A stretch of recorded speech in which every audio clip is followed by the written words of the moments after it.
এখন বাজে 4:30 আর দেখতে পাচ্ছ গাইস আমার মানে চোখ দুটো ছাড়ছে না। আর এত সকালে আমি সচরাচর কোনোদিন ঘুম থেকে আমি উঠি না, মানে খুব দরকার ছাড়া আমি এত সকালে 7টার কম আমার চোখ দিয়েও ঘুম ছাড়ে না। আজকেও আমি ঘুমিয়ে পড়েছিলাম আর কালকে আমি অরিন্দমকে বলে রেখেছিলাম তুমি আমার 4:30 কিংবা 5টার সময় ডেকে দেবে। তো অরিন্দম আমার 4:30 সময় আমার ডেকে দিয়েছে। আর বাইরে প্রচুর বৃষ্টি হচ্ছে আর এই বৃষ্টিতে উঠতে ইচ্ছা করে না, বলো তো এই বৃষ্টি থেকে উঠতে ইচ্ছা করে? কিন্তু ওই যে আমার প্রচুর আজ কাজ আছে, প্রচুর কাজ বলতে গিয়ে আজকে আমি পূজা করব, অঞ্জলি দেব। তো 8টার সময় ব্রাহ্মণ আসবে, তো তার জন্য আমার সকালবেলা ঘুম থেকে না উঠলে আমি কমপ্লিট করতে পারবো না। তো চলো এবার স্নান করে আসি, স্নান না করে আসলে আমার চোখ থেকে ঘুমটা ছাড়ছেই না। আর আজকে হলো বিবাহতারিণী অঞ্জলি দেব। তো যেহেতু বিবাহতারিণীটা এবারে শনিবার আর মঙ্গলবার দুটো দিনেই পড়েছি, আর আমাদের এখানে শনিবারটা এখানে 4টে জায়গায় পূজা হচ্ছে, শনিবারেই করছে। আমার ইচ্ছা ছিল মঙ্গলবারটা করার, কিন্তু এই যে সবাই শনিবারটা করছে, মঙ্গলবারে আর কোথায় যাব বলো?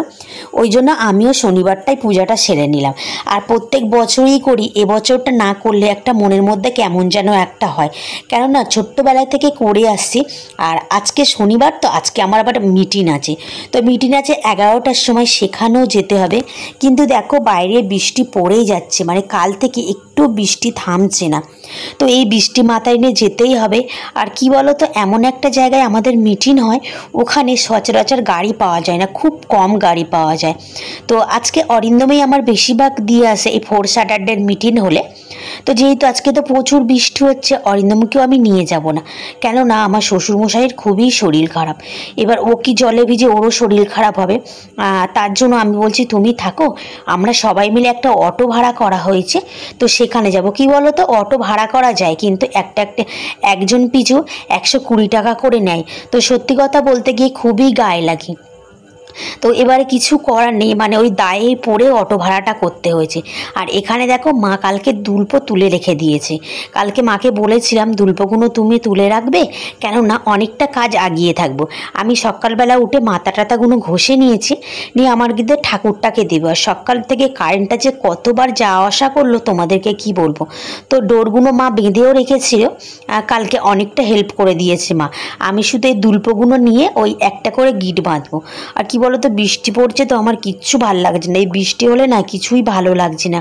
কালকে রথে যাওয়ারও ইচ্ছা ছিল, কিন্তু এত বৃষ্টি হচ্ছে রথেও যেতে পারিনি। ভেবেছিলাম মাম্মামকে নিয়ে একটু রথে যাব, কেননা আগের বছরে মাম্মামকে নিয়ে যেতে পারিনি, মাম্মাম অনেকটাই ছোট ছিল। আর এবছরে মাম্মাম অনেকটা বুঝতে শিখেছে, ভেবেছিলাম মেলায় যাব, কিন্তু যাওয়া হলো না। আর এই যে আমি একটা শাড়ি পরে নিয়েছি, অঞ্জলি দিতে গেলে একটু শাড়ি তো পরতে হবে, তো আমি একটা শাড়ি পরে নিয়েছি। আর বাইরে প্রচুর বৃষ্টি হচ্ছে গাইস, আমার মন মতি ওই জন্য একদমই ভালো না। তো চলো, ব্রাহ্মণও এসে গেছে আর কারেন্টও নেই, কারেন্টও চলে গেছে। কারেন্ট তো সকাল থেকে কতবার যে গেছে তোমাদেরকে কি উড়ো। তো চলো বাইরের বৃষ্টি একটু দেখাই তোমাদেরকে।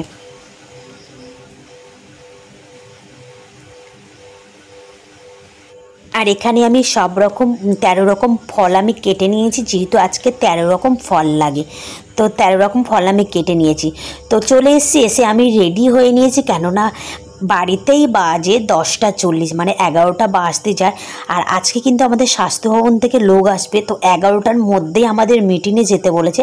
বাট এই বৃষ্টিতে আজকে সবারই লেট, মানে এখনও কেউ বার হয়নি। আর কি বলো তো, আজকে আমি কিছু খেয়ে যাচ্ছি না, জাস্ট একটু ফল খেয়েই চলে যাচ্ছি, কেননা লুচি করার একদম টাইম নেই। মাকে বলছি তোমার করতে হবে না, এসে আমি করব। তো চলো বন্ধু, আজকের মতো টাটা বাই বাই, আবার তোমাদের সাথে কাল দেখাবে, যেহেতু আমি একটু লেট করেই সব ভিডিও পোস্ট করি। তো চলো।